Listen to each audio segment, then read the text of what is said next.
My emergency crossover. I think says live on Facebook. Hi everybody. This is Rebecca Nelson, Wine Club Director at Becker Vineyards. Kind of got caught off guard with our going live tonight. We were all in the middle of conversation there. We're really excited everybody's joining us. We are starting week 7 of our virtual tastings. And of course, this is our Mother's Day gift package that we sent out. So we're really excited to have everybody joining us. The first wine we're discussing this week is our 2017 Jolie rosé. So hopefully you have that beautiful pink wine in your wine glass. We've got some exciting things coming up, and I just want to real quickly before we get started let you in on an upcoming event next week. Next week we're going to kind of change things up. So we're not going to have a virtual tasting on Monday of next week. We're going to try 2 wines on Wednesday, and it's actually going to be a tasting notes wine and song swap with Shane Smith and the Saints and our winemaker John Leahy, and they're going to be talking about notes of making a song and notes of making wine, and we're going to kind of do sort of a different kind of virtual concert and wine tasting on Wednesday, and then we'll of course have our Food Friday next week. So next week's going to be a little bit different. You can check out some info on our website, and we'll also be sending out an email tomorrow. But let's get back to this week. So it's our Mother's Day week. Like I said, our 2017 Jolie Rosé tonight. We have our winemaker, John Leahy, with us. We also have Dr. Joe Becker with us tonight. And once again, our assistant winemaker and enologist, Rachel Fanning. And I have one final shout out. Today is May 11th, and that happens to be my father's birthday. So happy 66th birthday to my dad. Love you very much.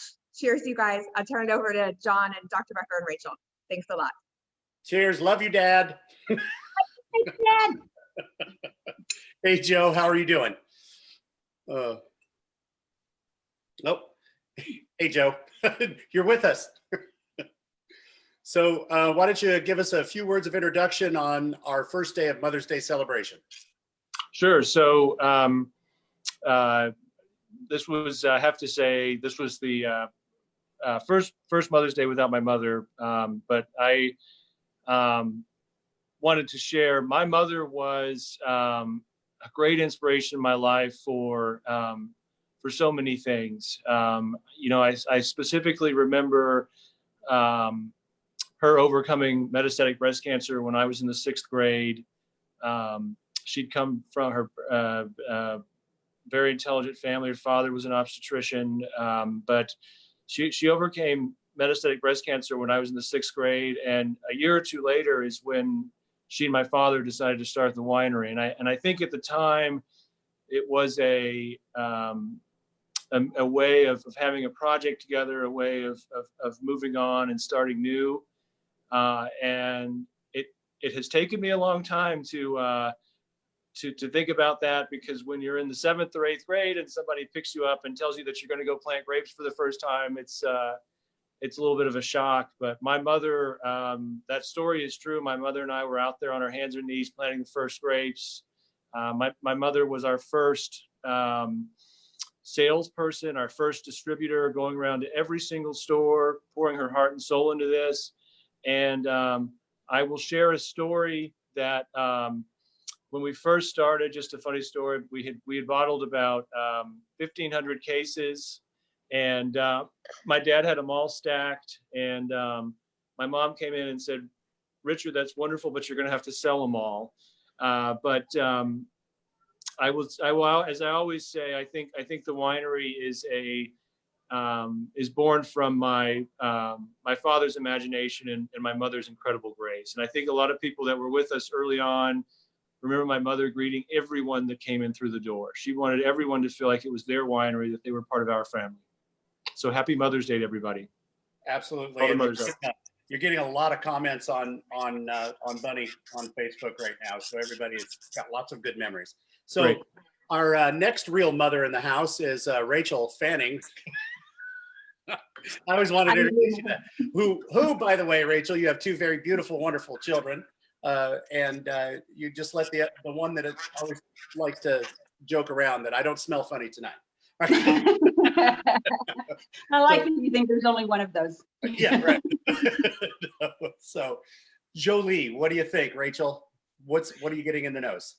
Oh, you know, there's I get the unique experience to follow Jolie from the time that it is grapes and they are fermenting until we put it in the bottle. And this is the wine that by far changes the most throughout its early life cycle. The one thing that I can say that is always consistent is, to me, I get like a candied, like a Jolly Rancher watermelon all the time. It's always candied watermelon. And it's consistent over the years. Right. Joe, what are you getting on the wine? Gosh, this this wine, I look at the label, Jolie meaning, French for beautiful, and the label, I think kind of expresses the wine. This wine is a beautiful, creamy, as you would say, on the mid palate, watermelon, or even a little bit of, even just a touch of strawberry, maybe. It's just very, very, a very silky, smooth wine. Well, I couldn't agree with you more. And Rachel, you're absolutely right.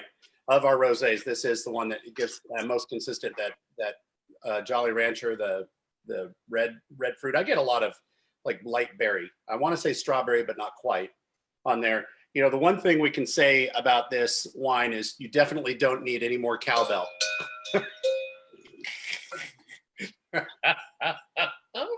I love it. Anyway, nobody thinks I'm as funny as I think I am for some reason. I don't get it. Anyway, anybody. So we have done in these Saturday morning tasting sessions that we do. One of my father's criticisms, if the wine's not going in the right direction, is to ask for more cowbell. yes. Just to bring in my mother, that's when my mom would look at him and go, "Richard, what are you talking about?" So I appreciate the cowbell, John. Well, this particular cowbell actually came from our family farm in upstate New York, which has been up there for a while. So I stole it fair and square off of my grandparents' farm. So anyway, the rosé, the Jolie, we've got a nice story behind it too, as far as how it came to be. I think a lot of people are familiar with the Provençal, which is our rosé that's out in the general marketplace. Jolie, unfortunately, is not available in the general marketplace as very widely. It is available at a couple of restaurants, but it is certainly available at the winery. So Rachel, why don't you take us through the composition of this wine real briefly, and then Joe, I want you to speak to the founding of the Jolie, and we'll banter about that a little bit. So over to you, Rachel. All right. So one of the fun projects over the last couple of years with the Jolie, and it is relatively new, I think 2014 was our first vintage that we'd ever produced of this, is that we get to create something that's very different from our Provençal rosé. The Provençal is, as it's named, more like a Provence style rosé, where it's lighter, it's crisper. This to me always has so much more of a bigger body, like the creaminess that Joe was speaking of. It's much deeper, complex flavors. And all of that comes about because of the grapes from which it's derived. So this one particularly is Merlot based. It's about half and half Merlot and Cabernet Sauvignon with a bit of Malbec and Dolcetto. Yeah, I think it's the Dolcetto, to be honest with you. I know the Dolcetto is only about 17% of this wine, but I really do think that a lot of that fruit note comes from there. I mean, there's good fruit in those other wines, but this is that Dolcetto's got such a brightness to it. Absolutely. This is those pure red-bodied wines that create a deep mouthfeel on this. Oh, yeah. I love. So, yes, sir. So Rachel, I wonder if, because I feel like the Merlot plays such a strong role in this. Is that where you think these lighter berry notes are coming from? Do you think that's more of a Dolcetto effect? I think this is probably one of those times where they all come together, and because it is the first juice runoff from all of these grapes, they don't have a lot of time to sit on their skins. They don't get really tannic. I think maybe we don't notice that they all provide those light berry notes without that tannic and without the grape structure behind them. Yeah. Oh, absolutely. I mean that what we're really getting is just the bare essence, and I think through the fermentation, because it's a cool ferment, we're able to capture that and keep it there. So we're not blowing that off. In the warmer ferments, like you get with the red wines, when those ferments get up to 85, 90 degrees Fahrenheit, you start to lose some of those floral components. In the white wines, we capture those floral components because we do such a cool ferment. With the rosé, because it's red grapes, but fermenting like white wine, it's kind of a hybrid between the two that allows us to capture those more nuanced notes. We have done a few of those red wines inadvertently, very cold, and you've noticed that there's a lot of fruit forwardness in there. Now, it's not that it's bad on the wine, it's just that most of those red wines, we really enjoy getting those tannins out of there, that structure, that boldness. For the rosé, we want a very delicate, layered floral fruit, something that comes together. So it really is a wine. I truly believe that if you are a red wine drinker, like you're a hardcore red wine drinker, try a glass of rosé. This is dry. There's no residual sugar in here. It's not sweet. Try this as a red wine drinker with a lighter fare. I think you'll be very, very pleased with what you find on there. So Joe, the name Jolie, you mentioned it before. Now we've got a story behind how we did this. We do. I know my side is sort of maybe different than everybody else's, but so my mother also has had the calmest head on her shoulders in terms of naming our wines. The wine formerly known as Raven, our Malbec Petit Verdot blend, was originally suggested to be called Encre de Calmar, which means squid ink. That, of course, was my father's idea. My mother dismissed it outright. And the Jolie, as I understand it, was, when we first tasted it, we have always made sort of a traditional Rhone Bandol style of rosé, the Provençal, which is an amazing wine. Shout out to Johnny Hernandez, who carries that at La Gloria in San Antonio, who's been a good friend of ours. But and it's a wonderful pairing with his food. But we, I remember when John, I think you approached me in our library. You had just come up with this blend. And at the time, I think it even had some the original blend, I think, had a little bit of Tempranillo in it. Kind of a new world rosé blend compared to, the Grenache or Mourvedre driven rosé that we've made in the Provençal. And the wine is just, it's incredible that you have these powerful red grapes, Merlot and Dolcetto, that you can get such incredible light fruit extraction out of. And I think, it was, I don't want to say light, but the wine has always been beautiful and creamy. And Rachel used a word the other night, sensual, just sort of a very, and it is not an homage to Angelina Jolie by any means. But I think it does express a lot of what's in the wine. Yeah, it does. And we are very fortunate with the amount of grapes that we get to use and how much we get to play. And I like your version. I did actually give you the samples, but the Rachel is going to bust me if I lie too hard on the actual foundation of this wine. We did need to come up with a secondary wine because at that time we had taken our double gold winning Provençal and put it out into the general marketplace. And we decided that we wanted a unique rosé at the winery.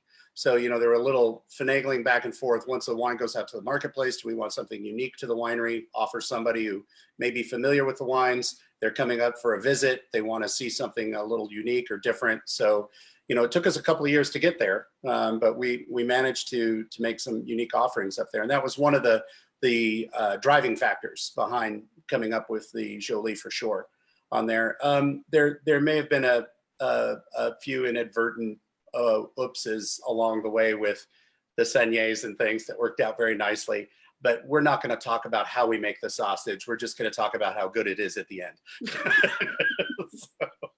My children would call that a beautiful oops. A beautiful oops, absolutely.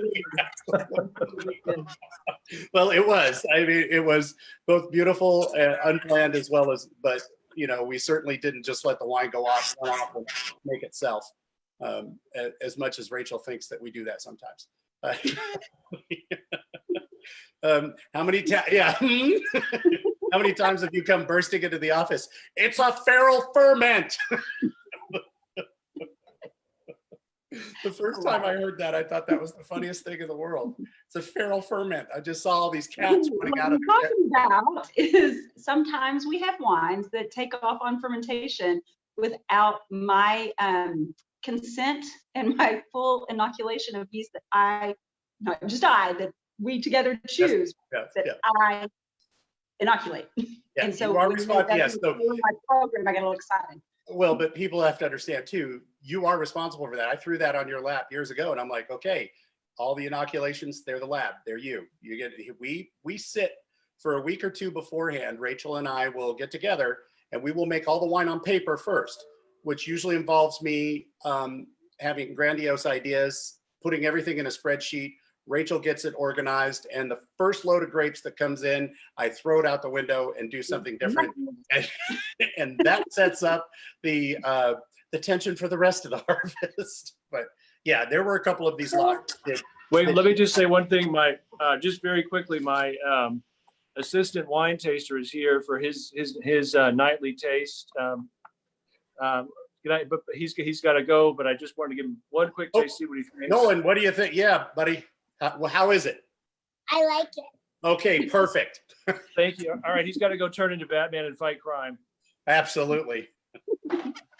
So, I'm Rachel. gonna ask, is that the Green Lantern? It could be. Wow. Don't confuse your universes there, pal. We are a Batman house. Well, he was green. He was wearing green. I know. Thank you, Mom. What about how many of these lots actually went through malolactic fermentation? That's actually a really good question. And I'll be super honest and say I did not research this one as to how many. I know as a whole, it's not gone through malolactic. Right. I think we actually had pieces and parts of some of it that has. We had one that Yeah, I think it was, I actually think it was the Talent Cab Seigneur that went through that, or the lot that was in when it went through. But there is a creaminess to this that is just delightful. And I think that, to me, that was the real happenstance, or the happy oops, was that we normally don't send a rosé through malolactic fermentation, and one of the Seigneurs did. And I mean, I really remember it just coming out and thinking, wow, that was really nice, that it had enough other body, enough other acid in the other portions of the rosé that one was nice to get that creaminess from. We also kept this on.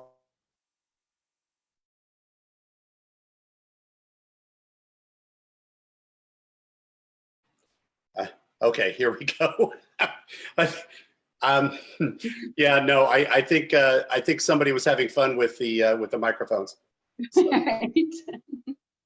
anyway, onwards and upwards with the Jolie. Joe, what do you think? Happy with it? And then what's your favorite food pairing? My favorite food pairing, I love this rosé. My favorite food pairing is sitting outside on a warm Texas day by the pool and pairing this with sitting in the pool and relaxing, because I think this is, there's some wonderful things you could pair this with, maybe a lighter barbecue sauce, but this is also just a wonderful wine to enjoy on its own. Mm-hmm.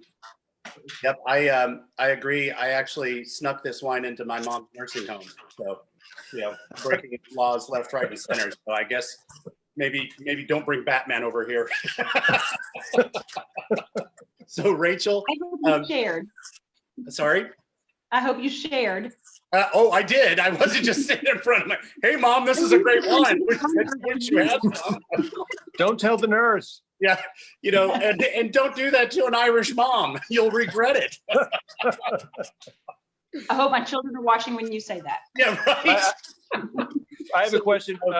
Rachel, and I don't want to hear your thoughts about the Jolie, but I just have to ask, any thoughts about working with an Irish winemaker in the Texas Hill Country? It's not so bad for an Irish girl. You kind of used to it. We're gonna gang up on you now, Joe. So I'm sorry, I wanted to hear what you were going to say about how you'd pair it. Oh. Yeah. Well, I have to agree 100% with what you said, Joe. And I often, when people ask me about it, I say this is absolutely a good backyard summertime Texas wine. I really like it with Thai food. I like the nice brightness and the very. It's not sweet, like John said. It is dry, but it's so fruity that it balances well with the spicier Thai food. Yeah, absolutely. I quite enjoy it after dinner too, just in case you're curious. But so Rachel, somebody asked about malolactic fermentation. Would you give us a brief description so I don't geek out too much? Absolutely, nobody ever lets me talk science all day long. Actually, I get cut off pretty quick.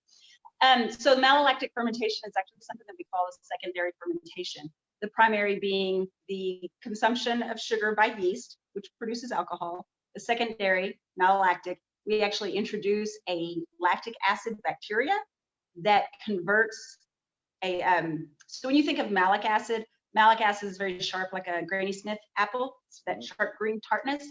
We convert that into a softer, rounder lactic acid, like milk. Mm-hmm. I think you're probably most familiar with lactic acid.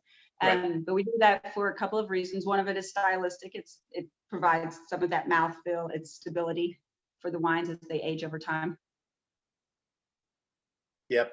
So I also just got a comment. It just flashed in here. It said, for you, Joe, it said, yes, there's a viewer out here that says, we call these wines BTP wines, by the pool wines.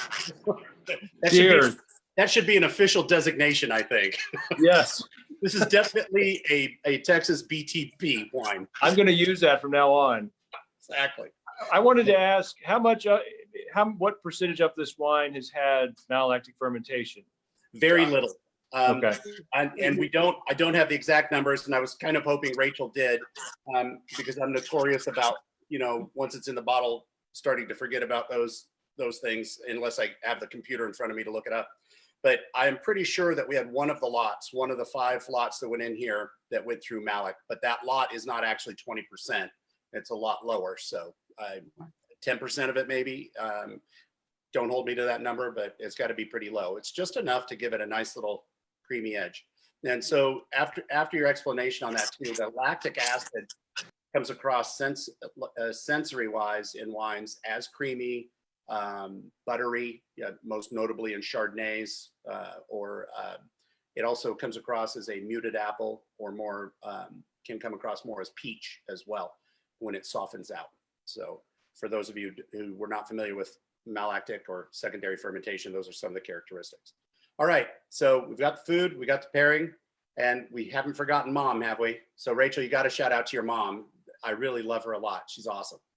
She's done a really good job. I'm pretty proud of her. I think I've raised her quite well. Happy Mother's Day, Mom. Well, everybody at home, I hope you've enjoyed. A couple of things before we wrap this up. One of them, again, I want to reiterate, next week, we have a wonderful opportunity to have a live concert with our wine tasting. I'm kind of looking forward to it. Yeah, Brett is starting to play Shane Smith and the Saints down in the cellar quite a bit, I noticed today. So anyway, Wednesday and Friday next week, we will not actually be doing a tasting on Monday, just Wednesday and Friday. We'll have 2 of the wines to open on Wednesday and 1 on Friday. Now this week, Wednesday, is going to be our Flor Sauvage, Joe. So our wildflower or savage flower as is. So it's a nice blended white. It is slightly sweet, but beautiful. Also probably a BTP wine as well. And then on Friday, Food Friday, I was asked what I'm going to do for Food Friday. Well, it's our Culinaria, which is a red blend. I'm making, in honor of my mom, chocolate chip cookies to pair with that wine. So I hope everybody gets to make their favorite cookie. All righty. Any other questions? I'll be sharing our winemaker John's home address on Facebook. If anybody wants to go have chocolate chip cookies, just watch out for my watch cat. He's kind of grumpy and he likes to bite. So, Rachel, as always, it's wonderful being able to visit with you from afar and up close here on Zoom. Thank you for everything. Happy Mother's Day, Rachel. Happy Mother's Day, Rachel. a very big Very thank you much. from your kids. And if your kids don't say thank you, you be a Texas mom. I'll make sure. Yeah, right. All righty, everybody out there. I hope you all join us on Wednesday. Please keep the questions coming in. We're going to do a Q&A right after this. As always, may you have great health and good wine. Cheers, everyone. Cheers. Cheers.